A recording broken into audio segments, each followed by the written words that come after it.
საღამომშვიდობისა პირდაპირ ეთერში მუშაობას იწყებს მთავარი აჭარაში, გადაცემა, რომელშიც ყოველ სამშაბათს განსხვავებული აქცენტებით გიყვებით ქვეყანასა და რეგიონში მიმდინარე მხოლოდ მთავარ ამბებს. მე ვარ ჟურნალისტი ლაშა ზარგინავა და დღევანდელ გადაცემაში წარმოგიდგენთ.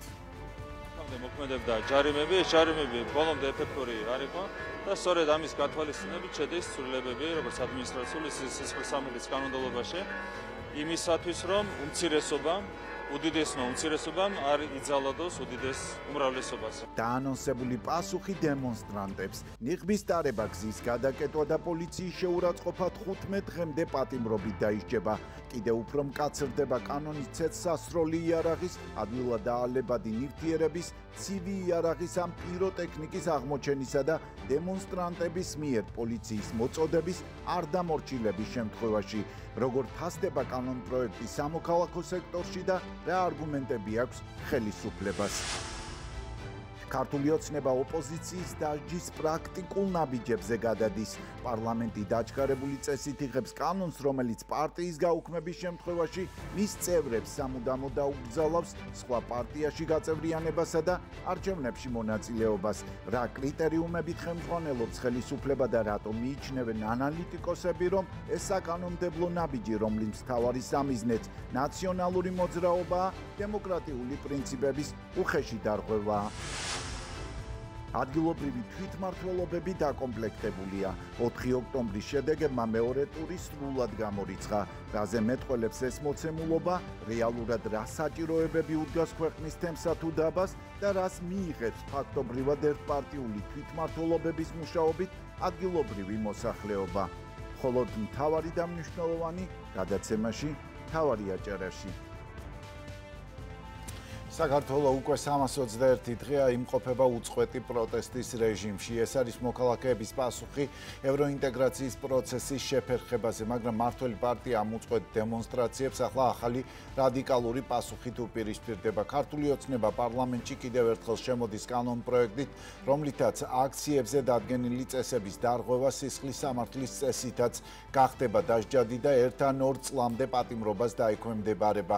დაგეგმილი საკანონმდებლო სიახლეები მედიას გახსნილ საპარლამენტო უმრავლესობის ლიდერმა ირაკლი კირცხალია მან განმარტა, რომ აქამდე არსებული ჯარიმების სისტემა, რომელიც ხშირად გამოიყენებოდა აქტივისტების წინააღმდეგ, ახლა ფაქტობრივად უქმდება. ახალი საკანონმდებლო რეალობით აქციაზე წესების დარღვევა, მაგალითად ნიღბის ტარება, ცრემლმდენი გაზის ქონა ან გზის განზრახ გადაკეტვა აღარ იქნება მხოლოდ ჯარიმა.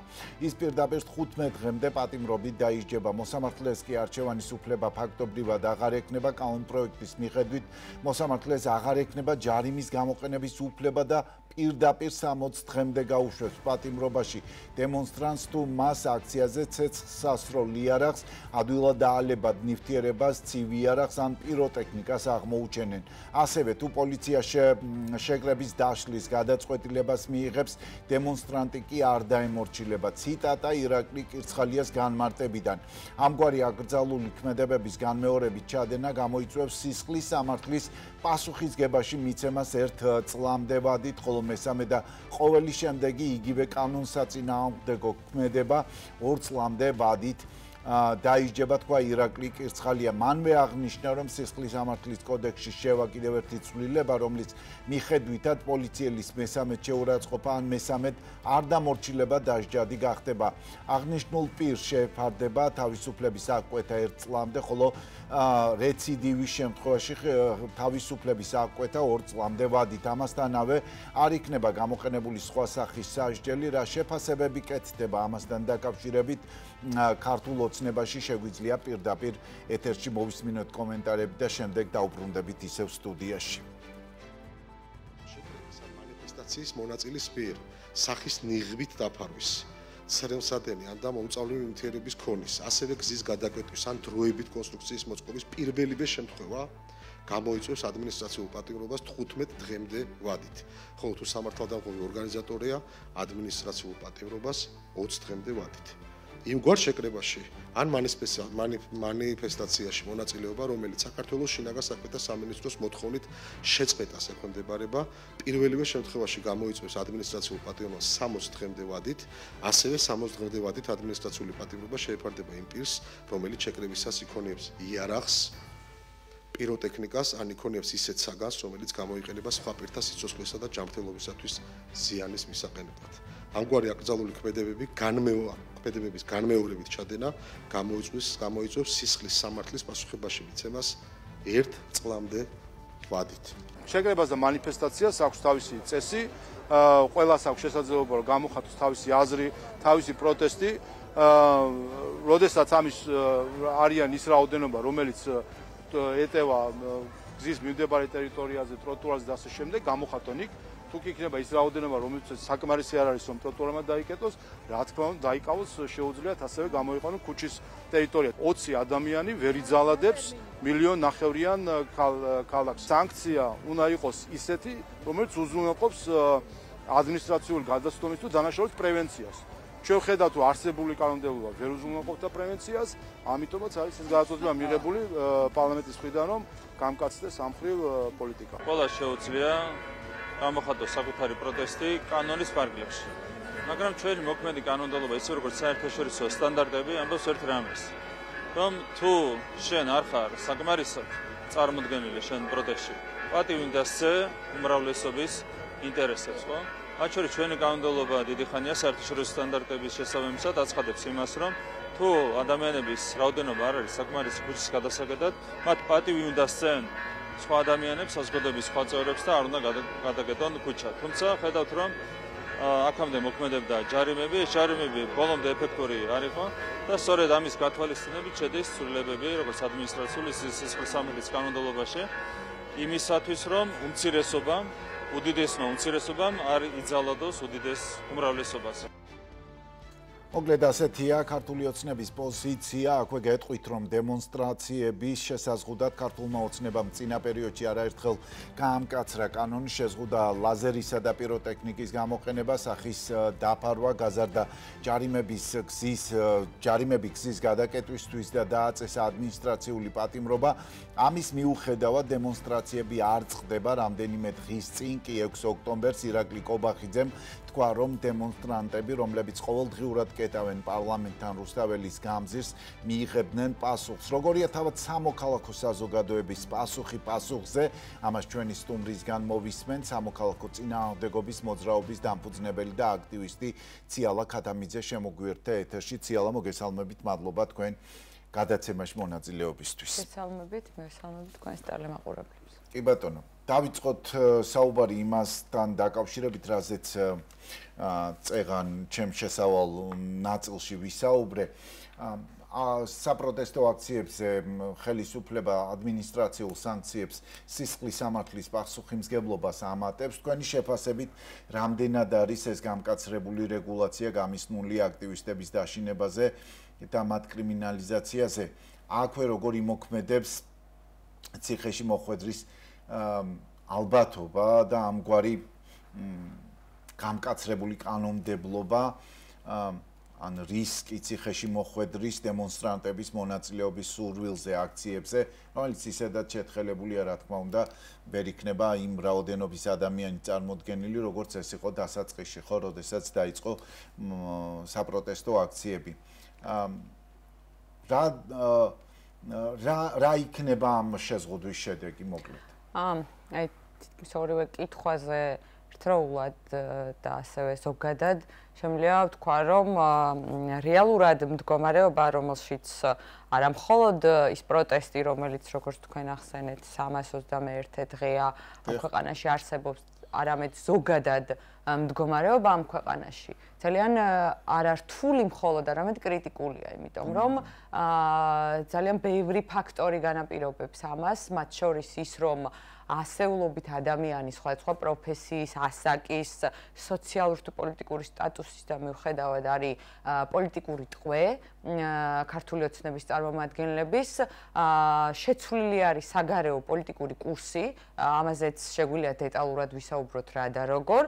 და ასევე არ არსებობს შესაძლებლობა არა მხოლოდ ცვლილებების დადგომის, გულისხმობ გართულებულ საარჩევნო კანონმდებლობას და ცვლილებებს, არამედ ამ ცვლილებების მოთხოვნის შესაძლებლობაც აღარ იარსებებს ამ კანონებით, რაც თქვენ დღეს ახსენეთ, იმიტომ რომ ყველა ტიპის პროტესტი, რაც რაც შეიძლება საზოგადოებაში სამომავლოდ ან ეხლა არსებობს ან გაჩნდეს, ყველაფერი არის ძალიან ამ კაბალური კანონებით იქნება აღკვეთილი. იმიტომ რომ ყველა ტიპის მოქალაქეს, რომელსაც ექნება გადასახადთან, აი არ ვიცი, სოციალურ-ეკონომიკური პრობლემები, მათ შორის ნებისმიერი პროტესტის შემთხვევაში ეს ცვლილებები საკანონმდებლო, რა თქმა უნდა, უკავშირდება ახლა მიმდინარე აქციებს და იმ პროტესტს, რომელიც ქვეყანაში არის 321 დღეა, მაგრამ ეს ვრცელდება ყველა ტიპის შეიძლება საზოგადოებას გაუჩნდეს, იმიტომ რომ აი დღეს ვიხსენებდით მთავრობის სახლთან არის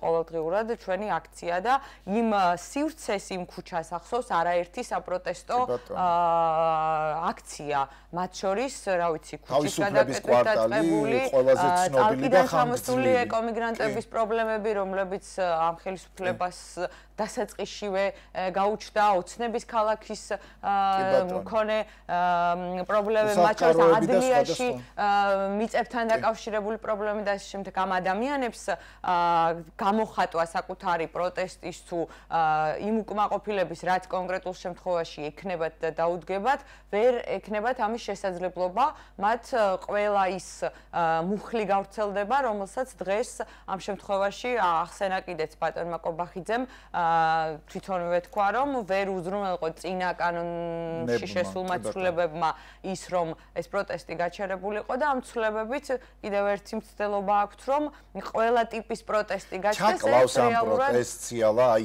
თქვენ ყოველდღიურად გააქვთ იმ ადამიანებთან შემხებლობა და მართლა 321 დღეა, არ მახსოვს დღე, სადაც კადრი მინახავს თქვენს გარეშე, ხო? თქვენი თანამოაზრეების გარეშე ბათუმში მიმდინარე აქციებზე. ჩაკლავს ეს გამკაცრებული კანონმდებლობა ამ პროტესტს, შეაჩერებს რეალურად, ანუ ხელისუფლების გეგმა რაც არის, იმის რეალიზება რამდენად მოხდება ამ კანონმდებლობის დახვეწა. იცით, პროგნოზი ძალიან რთულია იმ ვითარების, რაც ჩვენს ქვეყანაში არის, გამომდინარე იქედან, რომ ხელისუფლების თითოეული ქმედება სამომავლო ფიზიკურად მათმა მხარდამჭერებმა თუ წარმომადგენლებმაც არიციან ხოლმე რა ტიპის დირექტივები იქნება თავადაც ვერ ფლობენ ინფორმაციას ამის შესახებ, თუმცა რეალობა და სიმართლე, რომელიც არის იმასთან დაკავშირებით, რაც რეალურად ჩვენს ქვეყანაში ამ ეტაპზე არსებობს, არის ის, რომ ადამიანები ყოველგვარი სამართლებრივი რაღაცა ტიპის დოკუმენტირების გარეშე სხედან ციხეში და ყველა ტიპის დაპირება, რომელიც, რა ვიცი, 2012 წლიდან მოყოლებული ამ ქვეყანაში ქართულმა ოცნებამ საზოგადოებას მისცა, რეალურად არც ერთი დაპირება რეალურად არ შესრულებულა სოციალურ-ეკონომიკური საკითხებიდან დაწყებული საგარეო პოლიტიკურ კურსთან დაკავშირებით, იმიტომ რომ ეხა უკვე ანონსებენ, რომ ალბათ წინასწარ მოვიდათ საუბარი იმაზე, რომ ნეიტრალურმა საქართველომ დაიწყო საუბარი იმაზე, რომ რეფერენდუმიც მიებას, იმიტომ რომ გონიათ, რომ ეს ყველაფერი გააქტიურდა ბოლო დღეების განმავლობაში განსაკუთრებით ყურადღება ამ საკანონმდებლო ცვლილებებს, ციალა, რაც ერთ-ერთი ყველაზე ნიშანდობლივია, არის კიდევ ერთი ცვლილება, რომელიც ითვალისწინებს პოლიციის მესამე გარდამორჩილების ან შეურაცხყოფის გამო 1 წლამდე პატიმრობის დაწესებას და ამ უწყვეტი პროტესტის ფონზე, როდესაც პოლიციასთან დაპირისპირება ხშირ შემთხვევაში გვინახავს ჩვენ, ხო? ადგილზეც, ეკრანებიდანაც და გარდაუვალია, როდესაც მით უმეტეს ბევრი ადამიანია გამოსული ამ აქციებზე, ხო? ამ შემთხვევაში რას გამოიწვევს, ან რა საფუძველი შეიძლება ამ ყველაფერს კონდეს, ან როგორ წარმოგიდგენიათ იგივე ქუჩის გადაკეტვის გამო ყველა ადამიანის დაპატიმრება, არ ვიცი, თქვენ როგორ წარმოგიდგენიათ და უშუალოდ 10,000 ადამიანი რო გამოვიდეს ქუჩაში და ყველა მათგანი დააპატიმრონ ან პირბადის გაკეთების გამო, არ ვიცი. იცით, ყველა ტიპის სივრცეს, რომელიც თავისუფალი რჩება და პროტესტი რა მიმართულებითაც მიდის, ყველა ტიპის ჩახშობას ცდილობენ ამ კონკრეტულ შემთხვევაში, თუმცა რანაირად მოახერხებენ იმ სიმართლის თუ იმ სიმართლის დაფარვას, რომელზეც რეალურად ეს პროტესტი დგას, იმიტომ რომ, რა ვიცი, კითხვები, რომლებიც არსებობს და კითხვები, რომლებიც და პრეტენზიები, რომლებიც რა ვიცი, ჩვენ გვაქვს ქართული ოცნების ხელისუფლებასთან, ხვალაც დაისმება და ზეგაც. თან, აი, წეგან ვამბობდი დიჯიტალიზაციის და აი ამ პროცესში, როცა ყველაფერი რეალურად არა მხოლოდ ესე ფურცელზე წერია, არამედ ყველა ტიპის ვიდეო თუ სხვა ტიპის მასალა არსებობს, რაც ეტყვიან საკუთარ შვილებს 1-2 წლის შემდეგ, თან იმ ამორჩელაზე აღარ ვსაუბრობ, რომელსაც დაპირდნენ, რომ ღირსებით მიდიოდნენ ევროპისკენ. დღეს აი ზუსტად იმას ვამბობდი, რომ შემოგვაპარეს ამბავი, რომ რეფერენდუმი უნდა ჩატარდეს იმასთან დაკავშირებით, რომელსაც აუცილებლად მიაბამენ და ჩაატარებინებენ იმ საარჩევნო ადმინისტრაციას, რომელსაც აქტიურდა ვადამდელი არჩევნების თემად შეიძლება ამას წავიდეს ახლა ამ ნაწილზე მინდა გადავიდეთ ზიალად დრო ბევრი არ გვაქვს სამწუხაროდ 4 ოქტომბრის ამბოხისა და მშვიდობიანი რევოლუციის გეგმა და შეცდომები თქვენ ახსენე კიდევაც რომ არ მახსენდება საპროტესტო მოძრაობა რომელშიც არიყავით ჩართული ამ ბოლო წლების განმავლობაში მით უმეტეს როცა საქმე შეეხებოდა ქვეყნის ევროინტეგრაციას ხო ამ პროცესს 4 ოქტომბრის მოვლენებს გულისხმობ თან ახდა ბევრნაირი ანალიზი წინასწარ გაკეთებული, შემდგომ პერიოდში გაკეთებული და ზოგადად ამაზე საუბრობს ახლა ყველა, ხო, დაშვებულ შეცდომებზე, რა მოიტანა 4 ოქტომბერმა, რა პირიქით რა პერსპექტივა მოკლა და ასე შემდეგ. თუმცა თქვენი ანალიზი მაინტერესებს ამ პროცესებთან დაკავშირებით. აქტივისტები ზოგადად აქციაში ამ აქციებში მონაწილე ადამიანები ყოველთვის ეჭვის თვალით უყურებდით პოლიტიკოსებს და არ არის ეს საიდუმლო და რაღაცა ახალს მე არ ვსაუბრობ არაფერს და ამას მოწმობდა ის რომ ტრიბუნებზე ჩვენ პოლიტიკოსები ძალიან დიდი ხნის განმავლობაში არც გვინახავს როგორც გამომსვლელები ხო ახლა რა აჩვენა ოპოზიციის და ზოგადად პოლიტიკოსების ჩართულობამ ამ პროცესებში აი როგორ შეიძლება ეს 4 ოქტომბერი და ოპოზიციონერი პოლიტიკოსების ეს ქმედებები შევაფასოთ.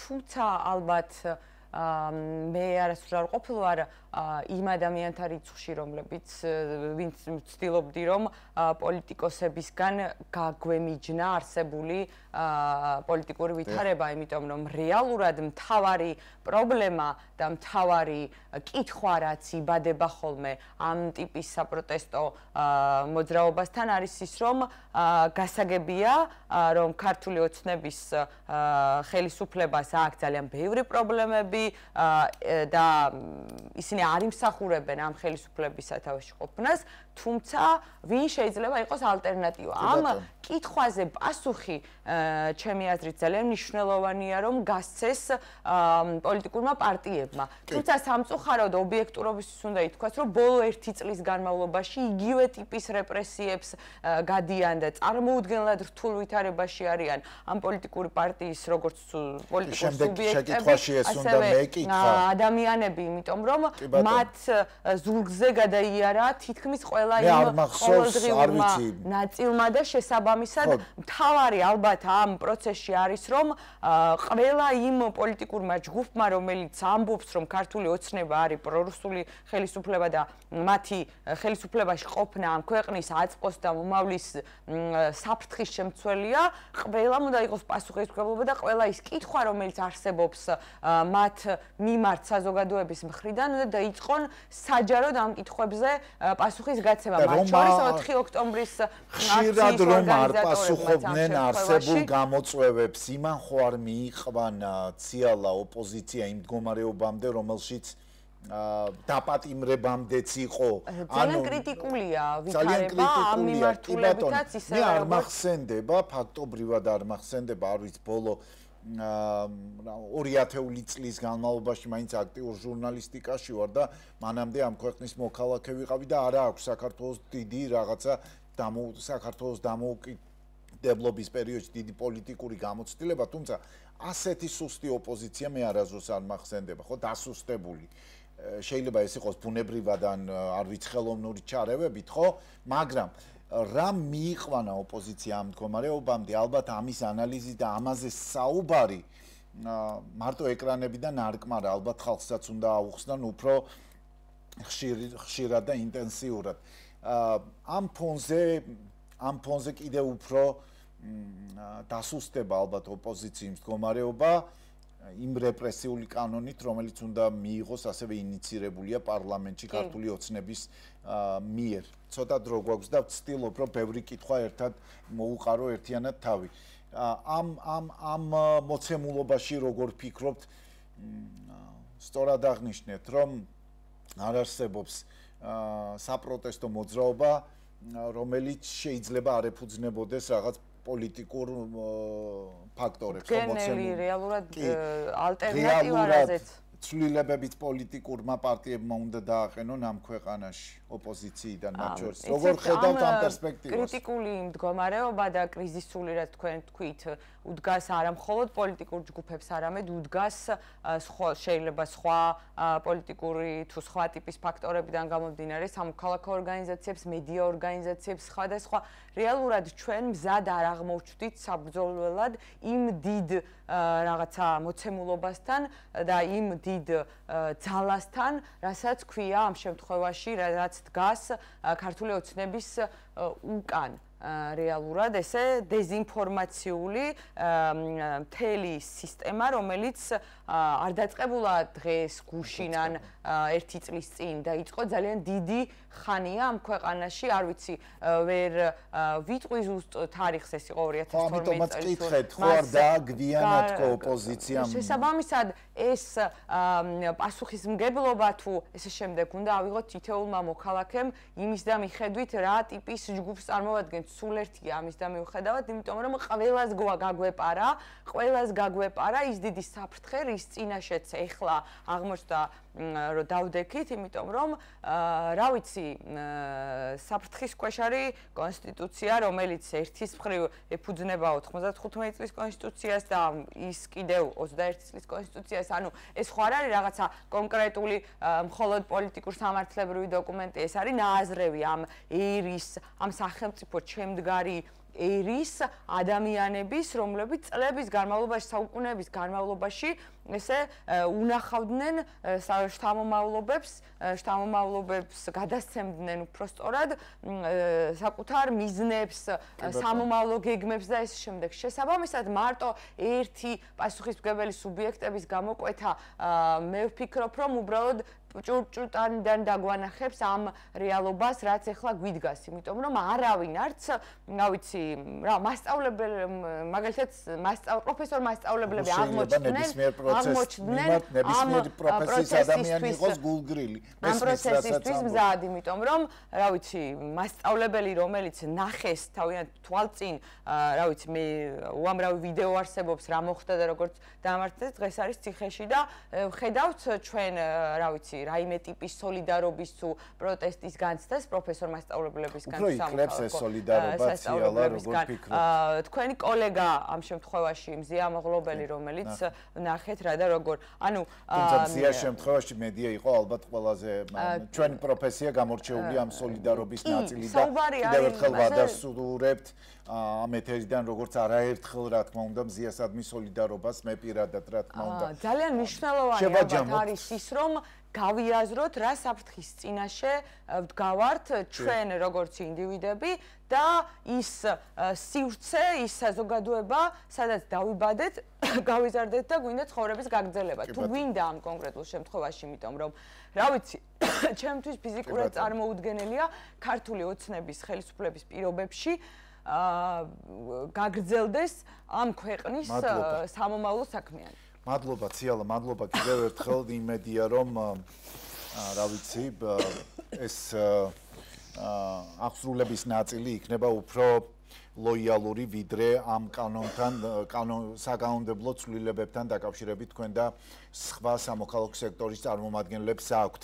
ვაგრძელებთ გადაცემას. ბოლო 1 წელია საქართველოს პარლამენტი ერთგვარ საგანგებო რეჟიმში მუშაობს. ქართულმა ოცნებამ მორიგი უაღრესა მწვავე ინიციატივა დაარეგისტრირა, რომლის მიღებასაც დაჩქარებული წესით აპირებს და რომელმაც შესაძლოა მნიშვნელოვნად შეცვალოს ქართული პოლიტიკური მოცემულობა.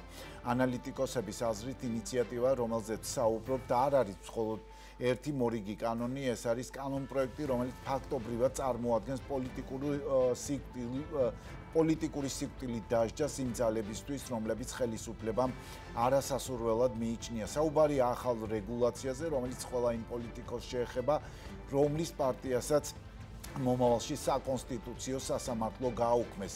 თავარი სამიზნე დღეს ცნობილია, ეს არის ნაციონალური მოძრაობა, უმრავლესობის ლიდერებმა უკვე განაცხადეს, რომ სარჩელი მზადდება და ეფუძნება მათ მიერვე შექმნილ საგამოძიებო კომისიის დასკვნას. ეს არის პირველი შემთხვევა, როდესაც მმართველი გუნდი ასეთი სიმწვავით საუბრობს ოპოზიციის სამართლებრივი მექანიზმებით აკრძალვაზე. თუმცა ამ კანონის ყველაზე საგანგაშო ნაწილი ის არის, რომ ის ცდება ერთი პარტიის რეგისტრაციის გაუქმების ფარგლებს, თუ კანონი ძალაში შევა პოლიტიკოს, რომელსაც სასამართლოს დისკვალიფიკაციას დაუდგენს, პოლიტიკური თავშესაფარი აღარ ექნება, მას სამუდამოდ დაეგზალება სხვა პარტიის წევრობა, ვერ მიიღებს მონაწილეობას არჩევნებში პარლამენტის მერის საკრებულოს დონეზე და რაც ყველაზე მთავარია, ნებისმიერ სხვა პოლიტიკური პარტია, რომელიც შეეცდება ამგვარი პირის დახმარებას ან სიებში ჩასმას, ავტომატურად დადგება გაუქმების რისკის წინაშე. მოვისმინოთ ამ საკანონმდებლო ცვლილებაზე მმართველი გუნდის განმარტებები.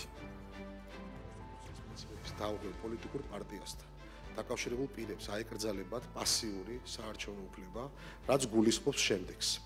ისინი ვეღარ იყრიან კენჭს საპარლამენტო თუ ადგილობრივ თვითმმართველობათა არჩევნებში, ვერ დაიკავებენ უმაღლეს თანამდებობას, იქნება ეს სახელმწიფო პოლიტიკური თუ პოლიტიკური, ვერ გახდებიან კონსტიტუციით გათვალისწინებული ორგანოს ხელმძღვანელები.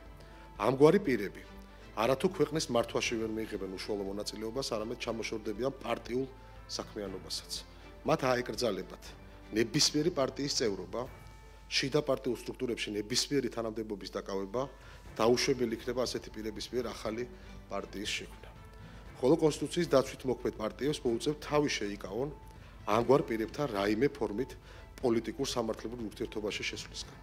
მოქმედმა პარტიებმა არ უნდა გააწევრიანონ პოლიტიკურ საქმიანობას ჩამოშორებული პირები მათ რიგებში, არ უნდა წარადგინონ ისინი პარტიულ სიებში, წინააღმდეგ შემთხვევაში მათი რეგისტრაციის გაუქმების საკითხიც დადგება. ასევე პარტიები ამგვარი პირებისგან ვერ მიიღებენ შემოწირულობებს. ამასთანავე იმ შემთხვევაში, თუ პოლიტიკური პარტიები არ შეასრულებენ საკონსტიტუციო სასამართლოს მიერ მიღებულ გადაწყვეტილებას, მაგალითად პარტიაში მიიღებენ ისეთ პირს, რომელსაც აკრძალული აქვს პოლიტიკური პარტიის წევრობა, გამოიწვევს სისხლის სამართლებრივი წესით დაჯარიმებას. პარტია არ არის რაღაც იურიდიული ფორმა, ხომ?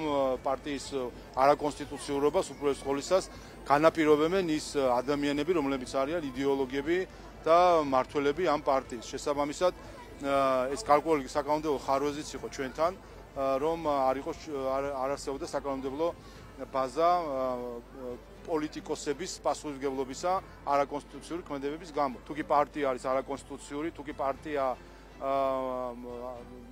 შუღლს აღვივებს, თუ კი პარტია ტერიტორიულ მთლიანობას არღვევს, თუ კი პარტია კონსტიტუციის წინააღმდეგ მოქმედებს არა რაღაც იურიდიული პირი, როგორც ასეთი, არამედ ის ადამიანები, რომლებიც პარტიის ქმედებას განაპირობებენ. ასე რომ მნიშვნელოვანი ცვლილება არის და ჩვენ რა თქმა უნდა ამას საკონსტიტუციო საჩვენებელს გამოვლენთ. რამდენიმე დღეში უკვე მომზადება საბოლოო სარჩელი და სარჩელი შევა საქართველოს საკონსტიტუციო სასამართლოში.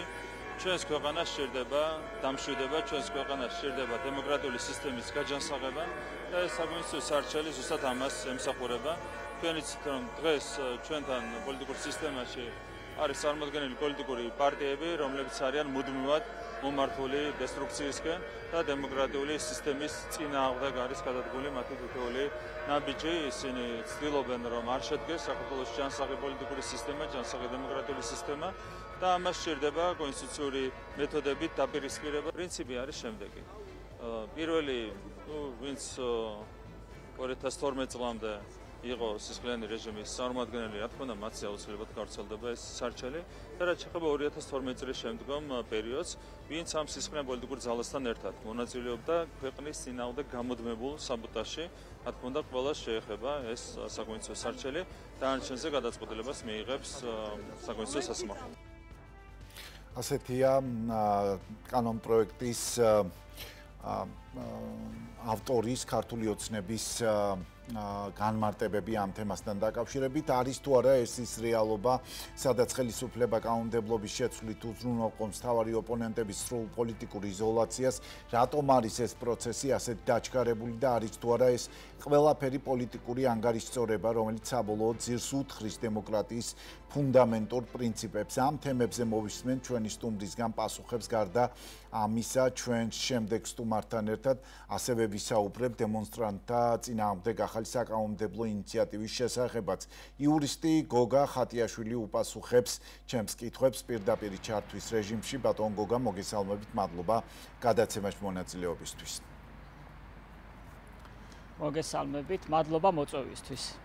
კი ბატონო, ბატონ გოგა, ჩვენი საუბარი მინდა დავიწყოთ იმ საკანონმდებლო შეზღუდვებით, რომელსაც ქართული ოცნება დაჩქარებული წესით ცდილობს მიიღოს და ამოქმედოს. ირაკლი კობახიძემ თქვა, რომ დემონსტრანტები პასუხს მიიღებდნენ, რასაც ახლა ეს მკაცრი კანონპროექტი მოჰყვა. თქვენი გადმოსახედიდან რა არის ამ ცვლილებების რეალური მიზანი, არის ეს დემონსტრაციების სრული შეწყვეტის მცდელობა თუ უბრალოდ მათი მასშტაბის შემცირებაა და რა მთავარია, როგორ ხედავთ მისი აღსრულების ნაწილს? კი ბატონო, ფაქტობრივად ეს რეპრესიული კანონშემოქმედებითი პროცესი, ხო, ქართულმა ოცნებამ ჯერ კიდევ წინა წლის ბოლოდან დაიწყო. და თანდათანობით ეს კანონმდებლობა კიდევ უფრო არადემოკრატიული, ადამიანის უფლებების შემზღუდველი და კიდევ უფრო რეპრესიული ხდებოდა და ფაქტობრივად ეს ახალი ინიციატივა არის ამ პოლიტიკისა და სტრატეგიის გაგრძელება. და ასეთი კანონშემოქმედებითი პროცესები დამახასიათებელია ხოლმე, ავტორიტარული რეჟიმებისთვის, ხო, როდესაც კანონი, რომლის მიღებასაც ცდილობენ რამე რაციონალური, ან ობიექტური და დასაბუთებით და ახსნებით კი არ გამოიყურება, არამედ გამჭვალული არის შურისძიებით, ანგარიშწორებით, რომლის მიზანი იკვეთება, რომ არის ერთადერთი, რაც შეიძლება შეამცირონ ის საპროტესტო აქციები და ეს შემდგომში გამოიყენონ სწორედ შეკრებისა და მანიფესტაციის მონაწილეების მიმართ. აი მაგალითად, ერთ-ერთი ცვლილება ეხება იმას, რომ შეკრებისა ან მანიფესტაციის წესის განმეორებითი დარღვევა ხომ უკვე სისხლის სამართლებრივ პასუხისმგებლობას გამოიწვევს. აი დღეის მდგომარეობით, ხომ, სახის ნიღბით ან ნებისმიერი სხვა საშუალებით დაფარვა არის ადმინისტრაციული სამართალდარღვევა. ხო, ეს რამდენიმე თვის წინ იქნა მიღებული ეს ცვლილებები, რომლისთვისაც გათვალისწინებული არის ჯარიმა 2000 ლარის ოდენობით ან 7 დღემდე ვადით ადმინისტრაციული პატიმრობა. და აი ამ საკანონმდებლო ცვლილებაზე, ხომ, ვენეციის კომისიამ ასეთი რაღაც თქვა, რომ არის ძალიან ფართო ფორმულირების, მისი შინაარსი არის ძალიან ბუნდოვანი და გაურკვევლობაში ტოვებს საზოგადოებას, იმიტომ რომ გაურკვეველია რა იგულისხმება მაგალითად სახის ნებისმიერი საშუალებით დაფარვაში. ხო, ეს შეიძლება იყოს შარფი, ქუდი, მათ შორის მაგალითად სამედიცინო პირბადე. და ვენეციის კომისიამ აღნიშნა, რომ ის გადაჭარბებულ დისკრეციას, ანუ შეუზღუდავ ძალაუფლებას ანიჭევს სამართალდამცავ ორგანოს, ხო, ამ კანონის აღმასრულებელ უწყებას. ამიტომ ის აუცილებლად მოითხოვა მისი ცვლილება, გადახედვა და იგივე გაიმეორა ეუთო ოდირმაც, ხო, რომელმაც აღნიშნა, რომ აი ეს არ უნდა ითვლებოდეს სამართალდარღვევად და პასუხისმგებლობა არ უნდა იყოს გათვალისწინებული. ანუ ამის ნაცვლად რა მივიღეთ? კიდევ უფრო მეტად დამძიმება და უკვე ახალი ინიციატივით, მაგალითად, სახის ნიღბით ან ნებისმიერი სხვა საშუალებით დაფარვა უალტერნატივოდ უკვე 15 დღემდე ვადით ადმინისტრაციულ პატიმრობას გამოიწვევს და თუ აი ამ სახდელდადებული, ანუ ადმინისტრაციული სახდელშეფარდებული ადამიანი კვლავ იგივე ქმედებას ჩაიდენს, უკვე სისხლის სამართლის პასუხისმგებლობაში გადაიზრდება და იქ უკვე 1 წლამდე ვადით არის გათვალისწინებული თავისუფლების აღკვეთა, ხო? აი ეს პროცესის, აი ეს ერთი მაგალითიც მეტყველებს, რომ აი ამ კანონშემოქმედებით პროცესს რაიმე რაციონალურობასთან ან რაიმე ობიექტურ ახსნასთან, ხო, არ აქვს საქმე და აღსრულების ნაწილს რამდენად ხედავთ, როგორ ხედავთ, უფრო სწორედ, ბატონო გოგა. აღსრულების ნაწილი იქნება ალბათ საინტერესო, წეღავ საუბრობთ ჩემს სტუმართან ერთად. ჩვენ გვინახავს 10,000-ობით ქუჩაში გამოსული ადამიანი, ხო, თბილისის დემონსტრაციებზე და ბათუმში მათ შორის ხალხმრავალი აქციები. აი ამ შემთხვევაში აღსრულების ნაწილი როგორ წარმოუდგენი, არ ვიცი ხელისუფლებას, აუცილებლად ვკითხავ, როცა მათი წარმომადგენელი სტუმრად მეყოლება, მაგრამ თქვენ როგორ წარმოგიდგენია და აქვე ხედავთ თუ არა რესურსს და ალბათობას, რათა იგივე საკონსტიტუციო სარჩელის საფუძველზე ან რაიმე სხვა ჩარევის შედეგად ოცნების მიერ მიღებული ეს ახალი შეზღუდვები შეაჩეროთ. თქვენ საერთაშორისო ორგანიზაციები ახსენეთ, წეღან ფაქტია, რომ ხელისუფლება ნაბიჯ-ნაბიჯ ცდილობს ყველა მიმართულებით დახუროს ფანჯარა, ხო, საიდანაც მისთვის არასასურველი სიგნალები მოდის და ამ გზაზე არც საერთაშორისო პარტნიორებისა და ორგანიზაციების მოწოდებებს არ აქვს არანაირი გავლენა მათზე და ამას არც მალავს ხო ხელისუფლების წარმომადგენლები. ამ პირობებში რამდენად ხედავთ ამ არ ვიცი რაიმე მექანიზმს, რომელიც შეამსუბუქებს ამ მიმართულებით იმ კანონებს, რომელიც ალბათ ძალიან მალე მიიღება მათ მიერ. კი ბატონო. დიახ, იცით რა არის? ნუ აი ბოლო დროინდელი სტრატეგია უკვე მართველი ძალის არის, რომ შექმნან ეს ფორმალური საფუძვლები, ხო, და შემდგომში უკვე ეს საფუძვლები გამოიყენონ მოქალაქეების წინააღმდეგ, ხო, და ამაში ჩართულები არიან სხვადასხვა სახელმწიფო უწყებები, მათ შორის შინაგან საქმეთა სამინისტრო, სასამართლო, ანუ ფაქტობრივად აი ამ არადემოკრატიული, არაკონსტიტუციური კანონების აღსრულებას ახორციელებს სახელმწიფო უწყებების ხელით და ჩვენ თუ გადავავლებთ თვალს ხო ეს მოკლე ისტორიას და განვლილ პერიოდს, ხო, მანამდე როგორ აღასრულებდნენ და გამოიყენებდნენ ამ კანონებს, ну, მოლოდინიც ალბათ იგივე შეიძლება გქონდეს, რომ კვლავ გაგრძელდება ამ კანონმდებლობის გამოყენება ადამიანების წინააღმდეგ და შეიძლება რომ ამ პროცესსაც გქონდეს შერჩევითი მართლმსაჯულების ფორმა, ხო? მათ შორის გამოიყენონ ან პოლიტიკურად განსაკუთრებულად აქტიური ან განსაკუთრებულად კრიტიკულად განწყობილი ადამიანების მიმართ, იმიტომ რომ ჩვენ ესეც ვნახეთ, რომ ხშირად კანონი შერჩევითად და მიკერძოებულად გამოიყენება. ამიტომაც ხო, უკვე შემდგომი ნაბიჯი ამ კანონის ფორმალურად მიღების შემდეგ რაც საფუძველს შექმნიან, ხო? უკვე შესაძლებელი არის, რომ ის მასობრივად იყოს გამოყენებული. აი მათ შორის ჩვენ ვნახეთ აი მათ ჯარიმების გამოწერასთან მიმართებით, ხო, რომ სისტემა იმდენად გადაიტვირთა, ხო, როდესაც გზის მაგალითად ხელოვნურად გადაკეტვაზე წერდნენ ჯარიმებს, რომ შემდგომში იძულებულები გახდნენ, რომ გარკვეული ცვლილებები შეეტანათ. აი ამაში რას გულისხმობ? თუ მაგალითად გზის ხელოვნურად გადაკეტვა, ხო, სასამართლოს განსჯადი იყო, ხო, პირველივე ეტაპზე და შინაგან საქმეთა სამინისტროს ეს საქმე სასამართლოში მიჰქონდა, ხო? აი ეს პროცესი ჩაიხსნა, ხო, უკვე საკანონმდებლო ცვლილებების შედეგად და პირდაპირ შინაგან საქმეთა სამინისტრო გამოწერს, ხო, ამ ჯარიმას, ანუ სასამართლოში წაღების გარეშე. ნუ ეს ადასტურებს იმას, რომ სასამართლოს სისტემა იმდენად გადაიტვირთა, რომ ასეთ საქმეებს ვეღარ აუდიოდნენ, ხო, მათ შორის რამდენიმე საქმეში მეც ვიყავი ჩართული და მე თვითონაც ვხედავდი, ხო, რა ხდებოდა თვითონ სასამართლო დარბაზებში. და ნუ სავარაუდოდ ალბათ იგივე შედეგებს უნდა ველოდოთ, იმიტომ რომ თუ დაიწყებენ კანონმდებლობის ესე მასობრივად, ხო, აღსრულებას გამოყენება შესაძლებელი არის, რომ ეს ხო რესურსი არ იყოს საკმარისი ამ ყველაფრისთვის და შემდგომში მოუწიოთ კვლავ დამატებითი ცვლილებების განხორციელება.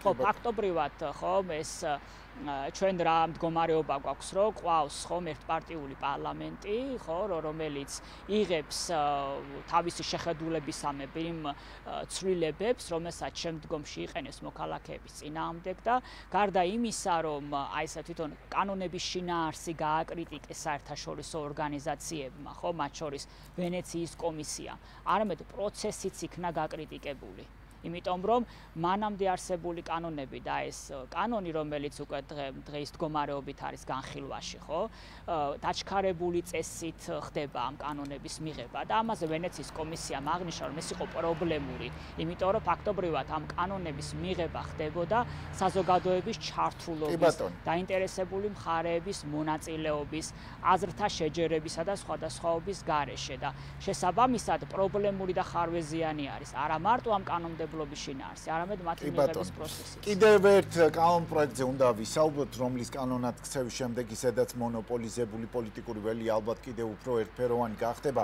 ოცნების ახალი კანონ პროექტით პარტიის გაუქმების შემდეგ მასთან დაკავშირებულ პირებს ფაქტობრივად ეზღუდებათ პასიური საარჩევნო უფლება და სხვა პარტიებში გაწევრიანება. როგორ აფასებთ ამგვარ რეგულაციას საქართველოს კონსტიტუციისა და ადამიანის ფუნდამენტური პოლიტიკური უფლებების ჭრილში? ბატონ გოგა და აქვე რამდენად არის ლეგიტიმური ინდივიდის უფლების შეზღუდვა იგივე პარტიის იურიდიული სტატუსის გაუქმების გამო მას შეეზღუდოს ამ ტიპის საქმიანობა სხვა მიმართულებით. დიახ, ესეც შეგვიძლია შევაფასოთ როგორც არადემოკრატიული და არა მარტო საერთაშორისო სტანდარტებთან, არამედ საქართველოს კონსტიტუციასთან შეუსაბამო პროცესი, იმიტომ რომ მთელი ხიბლი ხომ სახელმწიფო მმართველობის, მათ შორის პოლიტიკური პლურალიზმის მდგომარეობს იმაში, რომ იყოს მრავალფეროვნება, ხომ, პოლიტიკური პარტიების და არჩევნების პროცესში თუ სხვა ტიპის გადაწყვეტილებების მიღების დროს არსებობდეს ერთგვარი კონკურენცია, ხო, ეს არის დემოკრატიული წყობილებისთვის და ატმოსფეროსთვის ერთ-ერთი მნიშვნელოვანი საფუძველი, ხო? მაგრამ ნუ ჩვენ ხედავთ სტრატეგიას, რომ მართველი ძალა ცდილობს, რომ ფაქტობრივად აი ამ გზით ხელი შეუშალოს, ხო, პოლიტიკურ პარტიებს იმისაც, რომ პოლიტიკურ პროცესებში მიიღონ მონაწილეობა და ცდილობს, რომ აი ეს ერთპარტიული ავტორიტარული მმართველობა დაამკვიდროს. და ანუ ეს ყველაფერი ემსახურება სწორედ ამ პოლიტიკური ველის გასუფთავებას, პოლიტიკური ოპონენტების გზიდან ჩამოშორებას და ასევე ანტიდემოკრატიული რაღაცა პროპაგანდის გაძლიერებას, ხო? იმიტომ რომ მათ შორის, რა თქმა უნდა, არჩევნებისთვისაც ძალიან მნიშვნელოვანია, რომ იქ იყოს შექმნილი კონკურენტული გარემო. ეს არის ერთ-ერთი მოთხოვნა მათ შორის საერთაშორისო პარტნიორებისგან, თუმცა აი ეს მიმართულება და აქეთკენ გადადგმული ნაბიჯები მიგვანიშნებს, რომ საერთო ჯამში ხომ არაკონკურენტუნარიანი გარემო მხოლოდ ერთპარტიული მონაწილეობით შემოიფარგლება და შესაბამისად ეს ინიციატივაც აქეთკენ არის მიმართული, რაც რა თქმა უნდა დამახასიათებელია უფრო მეტად ავტორიტარული მმართველობის სტილისთვის. ამ ცვლილებების ფონზე ბატონ გოგა საკონსტიტუციო სასამართლოს როლი არის ძალიან მნიშვნელოვანი, რომელიც პოლიტიკური პარტიის გაუქმებაზე იღებს გადაწყვეტილებას იგივე, ხო? და იზრდება მისი როლი ამ მოცემულობაში, ხო? როგორ უნდა დაიცვას ბანალურად კი ჟღერს, მაგრამ მაინც უნდა გკითხოთ, როგორ უნდა დაიცვას სასამართლომ თავი პოლიტიკური ზეწოლისგან ამ მოცემულობაში და რა მექანიზმი რჩება საკონსტიტუციო სასამართლოს, რათა მისი გადაწყვეტილება არ იქნას აღქმული როგორც პოლიტიკური ანგარის სწორება. ტენდენციას თუ დავაკვირდებით, აი აქედან გამომდინარე, რა ვარაუდები შეიძლება გქონდეს ამ ინსტიტუციასთან მიმართებით. ციტა ჩვენ თუ დავაკვირდებით პროცესებს, ხომ, აი ამ რეპრესიული კანონებს მართველი ძალა აღასრულებს სწორედ სახელმწიფო უწყებების მეშვეობით, ხომ, ასეა მათ შორის ამას ერთ-ერთი რგოლი, რომელიც არის ამ პროცესებში ჩართული, ეს არის სასამართლო სისტემა. ზოგადად საკონსტიტუციო სასამართლოს ძალიან მნიშვნელოვანი როლი აქვს, ხომ, მათ შორის საკონსტიტუციო სასამართლოს შეუძლია რომ გაასწოროს, გამოასწოროს ის არადემოკრატიული ადამიანის უფლებების შემზღუდველი კანონმდებლობა, ხო, რომელსაც იღებენ და ფაქტობრივად დემოკრატიულ სახელმწიფოებში საკონსტიტუციო სასამართლო განსაკუთრებულ როლს ასრულებს ამ თვალსაზრისით, ხო? და ჩვენ გვინახავს წარსულში, ხო, არაერთი ასეთი შემთხვევა, როდესაც ადამიანის უფლებების შემზღუდველი შინაარსის მქონე კონსტიტუციასთან შეუსაბამო კანონმდებლობა ხომ არაკონსტიტუციურად უცვნია საქართველოს პარლამენტს და ამას მოყოლია ხო მოგვიანებით საკანონმდებლო ცვლილებები და ეს ხარვეზები გამოსწორებულა. თუმცა არსებულ ვითარებაში ხო ძალიან რთულია რაიმე პოზიტიური მოლოდინები გქონდეს ამ თვალსაზრისით, იმიტომ რომ მიუხედავად იმისა, რომ შეიძლება ჩვენ საკონსტიტუციო სასამართლოში გვეგულებოდეს ცალკეული გამონაკლისი მოსამართლეები, ხო? რომლებსაც ჰქონდეთ განსხვავებული შეხედულება, ხო ნამდვილად იყვნენ გამსჭვალული იმ სულისკვეთებით, რომ დაიცვან ადამიანის უფლებები და მიიღონ ადამიანის უფლებების შესაბამისი კანონმდებლობა და ამგვარი განმარტებები გააკეთონ. სამწუხაროდ ისინი მთელ ასე ვთქვათ პროცესზე გავლენას ვერ ახდენენ, ხო? იმიტომ რომ არც საკონსტიტუციო სასამართლო არ არის თავისუფალი აი ამ პოლიტიკური თუ მართველი ძალის გავლენებისგან. ამ ღირსშულის გათვალისწინებით, რა თქმა უნდა, შეიძლება ჩვენ გამოვიყენოთ ხომ ეს შესაძლებლობა, რომ ესეთი ტიპის კონსტიტუციასთან შეუსაბამო კანონები გასაჩივრდეს საკონსტიტუციო სასამართლოში, თუმცა ნუ ამ გარემოებებსა და არგუმენტებზე დაყრდნობით ალბათ ნაკლები მოლოდინი უნდა გქონდეს იმისა, რომ საკონსტიტუციო სასამართლო ამას იმსჯელებს ისე, როგორც ამას მოითხოვს ადამიანის უფლებათა სტანდარტები და როგორც ამას მოითხოვს საქართველოს კონსტიტუცია. კი ბატონო, რომ შევაჯამოთ ბატონ გოგა ჩვენი საუბარი იმ თემებთან დაკავშირებით, რომელზეც ჩვენ ვისაუბრეთ, მე მაინც მინდა დავიტოვო პოზიტიური მოლოდინი, რომ სადღაც გამოსავალი არსებობს ამ საერთო მოცემულობიდან, რომელშიც ახლა გვიწევს ჩვენ მუშაობა, ყოფნა, ცხოვრება, გაპროტესტება და ასე შემდეგ, ხო? აი, რაში ხედავ თქვენ და თქვენი თანამოაზრეები მით უმეტეს კანონმდებლობის მიმართულებაზე როცა ვსაუბრობთ, გამოსავალს დღეს ვნახეთ საერთო განცხადება არასამთავრობო ორგანიზაციების, რომლებიც ჯერ კიდევ მუშაობენ ჩვენს ქვეყანაში ამ ცვლილებასთან დაკავშირებით, როგორ წარმოგიდგენიათ, აი მაყურებელს რომ უთხრათ, ამ ყველაფერთან მიმართებით რა მექანიზმი არსებობს იმისათვის, რომ მოქალაქეებმა იგივე არ ვიცი, საკუთარი პრობლემების გამო, ქუჩაში გამოსვლა, რაღაც პროტესტის გამოთქმა და ასე შემდეგ მათთვის არ იყოს პრობლემური. აი, რა ფორმა და რა საშუალებები არსებობს ამისათვის? კი, მიუხედავად შექმნილი ვითარებისა და მიუხედავად იმისა, ხო, ჩვენ რა მოლოდინებიც არ უნდა გვქონდეს წინასწარ შექმნილი. რა თქმა უნდა, ამ მოლოდინებს გვიქმნის, ხო, უკვე არსებული გამოცდილებები, ფიქრობ, რომ ჩვენ უნდა გამოვიყენოთ ყველა ის შესაძლებლობა, ხო, სანამ ჯერ კიდევ კანონმდებლობით არსებობს და ეს საქართველოს მოქალაქისთვის, უფლებადამცველისთვის არავის წაურთმევია. და მე ვფიქრობ, რომ ეს სტრატეგია უნდა გავაგრძელოთ, ხო? იმიტომ რომ ჩვენ რამდენიმე ეტაპი გავიარეთ, როდესაც მმართველმა ძალამ მიიღო ასეთი რეპრესიული კანონები, ხო, მათ შორის ერთ-ერთი ყველაზე მძიმე იყო პირველი ტალღა, როდესაც ახალი რაღაც საკანონმდებლო აკრძალვები გაჩნდა, ხო, სამართლებრივ სივრცეში, თუმცა მაინც ეს ინდივიდუალური გასაჩივრებების გზით, ხო, ვახერხებდით იმას, რომ შეძლების დაგვარად დაგვეცვა, ხო, ადამიანის უფლებები. მათ შორის აუცილებლად უნდა გავიხსენოთ ჩვენ ის ზეწოლა და ასე რომ ვთქვათ, ზემოქმედება, რომელიც მიმდინარეობს არასამთავრობო ორგანიზაციების წინააღმდეგ უკვე რამდენიმე თვეა, თუმცა მიუხედავად ამისა, ეს ორგანიზაციები იჩენენ მედეგობას და უმეტეს შემთხვევაში მოხალისეობრივად კვლავ აგრძელებენ, ხომ? მათ შორის იურიდიული კონსულტაციის გაწევას თუ ადვოკატირებას. ამ ყველაფრის გათვალისწინებით მე ვფიქრობ, რომ ჩვენ ეს პროცესი უნდა გავაგრძელოთ, რა თქმა უნდა, და ამაში გულისხმობ პირველ რიგში, რა თქმა უნდა, სამართლებრივი შესაძლებლობებისა და ბერკეტების გამოყენებას. აი მათ შორის შესაძლებელია ეროვნულ დონეზე თუ არა, საერთაშორისო დონეზე იყოს ამგვარი შესაძლებლობები გამოყენებული და უკვე რამდენიმე საქმე არის ადამიანის უფლებათა ევროპულ სასამართლოში, სტრასბურგის სასამართლოში გაგზავნილი. ამ სასამართლოს მიღებული აქვს წარმოებაში საქმეები და იქ ასეთი საქმეების განხილვა არის ძალიან მნიშვნელოვანი. მადლობა, ძალიან დიდი მადლობა თქვენი ანალიზისთვის. გოგა ხატიაშვილი, იურისტი, საუბრობდა ჩვენს ეთერში და კიდევ ერთი თემა გადაცემის დასკვნით ნაწილში 4 ოქტომბერი საქართველოში მორიგი ადგილობრივი თვითმმართველობის არჩევნების დღე იყო, დღე, როდესაც 64 მუნიციპალიტეტში მერები და საკრებულოების წევრები უნდა აგვერჩიათ, თუმცა ამ არჩევნებმა ისევე როგორც ბოლო პერიოდის ყველა პოლიტიკურმა მოვლენამ მიიღო არა დემოკრატიული კონკურენციის, არამედ პოლიტიკური დაპირისპირებისა და გაღრმავებული პოლარიზაციის ფორმა. ძირითადი ოპოზიციური პარტიებიდან ბევრმა, მათ შორის ნაციონალურმა მოძრაობამ და კოალიცია ცვლილებებისთვის გაერთიანებამ არჩევნებს ბოიკოტი გამოუცხადა და რითაც მათი თქმით 4 ოქტომბრის პროცესს ლეგიტიმაციის კრიტიკული დეფიციტი შეუქმნა. ამ ფონზე კი ცენტრალური საარჩევნო კომისიის წინასწარი მონაცემებით ქართულმა ოცნებამ არა მხოლოდ მერების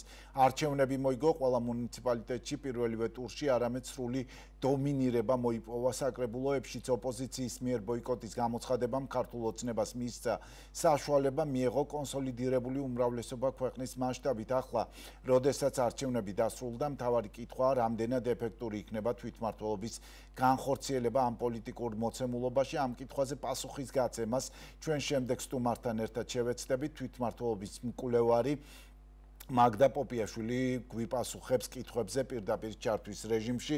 მაგდა, მოგესალმებით, მადლობა გადაცემაში მონაწილეობისთვის. გამარჯობა ლაშა.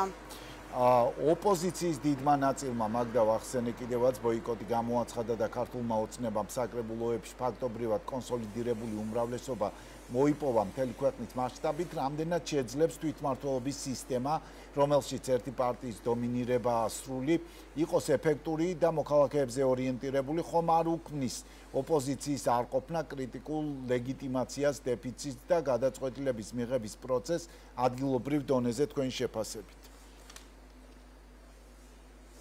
მოგესალმებით კიდევ ერთხელ, მადლობა ლაშა, რომ ამ საკითხს დაუთმეთ, რომ თავისთავად ცხადია, ეს არის ძალიან სერიოზული პრობლემა, როდესაც ადგილობრივი თვითმმართველობის ორგანოებში ოპოზიცია კრიტიკულად მცირე რაოდენობით იქნება წარმოდგენილი, ეს მაშინ როცა იყო შანსი, რომ არათუ სოლიდური რაოდენობა ყოფილიყო მუნიციპალიტეტების გარკვეულ ნაწილში, ყოველ შემთხვევაში თვითმმართველ ქალაქებში მაინც არამედ უმრავლესობაშიც კი ყოფილიყვნენ.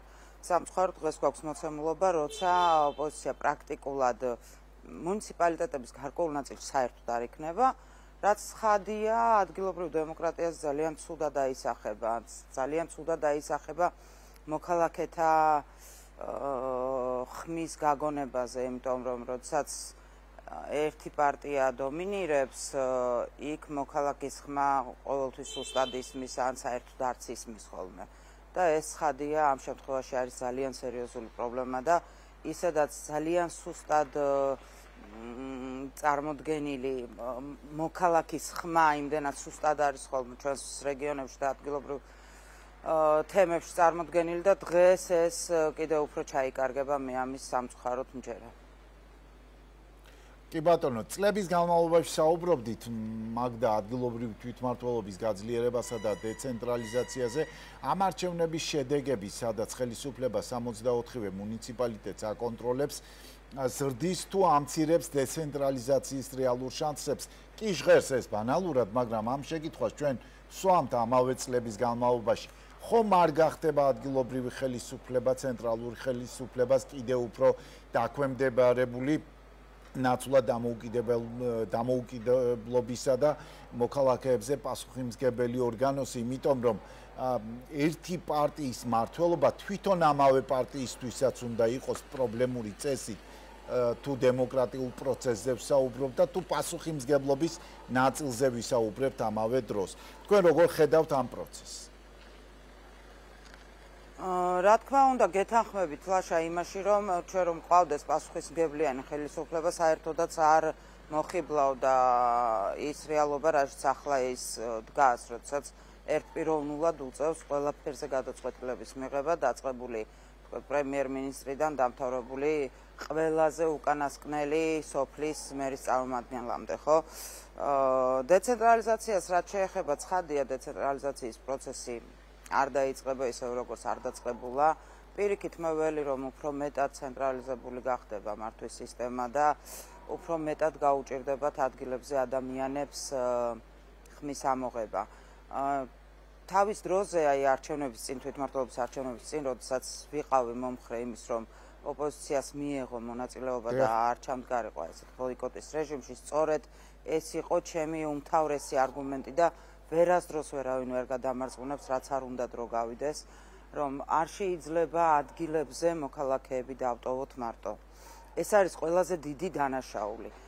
გარდა იმისა, რომ ვთქვათ, პროტესტი არ უნდა ჩაიკარკოს დიდ ქალაქებში და დედაქალაქში და ის უნდა გავიდეს რეგიონებში, გარდა ამისა, უბრალოდ ადამიანებს უნდა ქონდეთ შესაძლებლობა, რომ იქ მათი ხმა ისმოდეს და მათი ხმა რომ ისმოდეს, ამისთვის აუცილებელია, რომ იქ ადგილებზე არსებობდეს ოპოზიციური ჯგუფები, სამოქალაქო სექტორი, რეალურად მათი ხმა ეს ადამიანები არიან, ხო?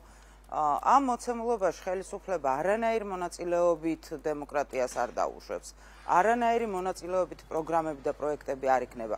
მარტივ მაგალითს გეტყვით არჩევნების წინ, როდესაც ჯერ კიდევ გრძელდებოდა მონაწილეობით ბიუჯეტირების პროგრამები მუნიციპალიტეტებში, ერთ-ერთ მუნიციპალიტეტის მერმა, როდესაც გაარკვია, რომ ის აღარ იქნებოდა ოცნების მერობის კანდიდატი, საერთოდ უარი თქვა მოსახლეობასთან შეხვედრების ჩატარებაზე, არ გაუშვა თავის თანამშრომლებიც კი და პრაქტიკულად იქ ისე ჩატარდა, ჩატარდა რა თქმა უნდა ეგ რაღაცა კენჭისყრაც და პროექტების გამოვლენა და გამარჯვებული, მაგრამ რეალურად მოსახლეობასთან არანაირი კომუნიკაცია ამ ძალიან კარგი პროგრამის ფარგლებში არავის არ ქონია, რიგით თანამშრომელსაც კი მერიიდან.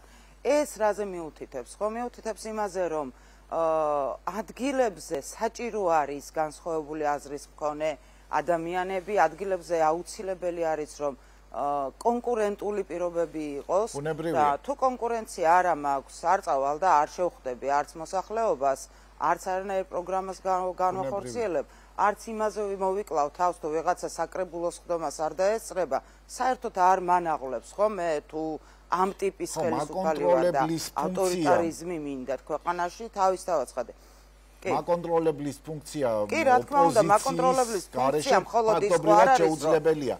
ოპოზიციის მიერ საკრებულოების ფაქტობრივი დატოვების ფონზე, მაგდა კონტროლის და ბალანსის მექანიზმით თითქმის განულდა, ხო?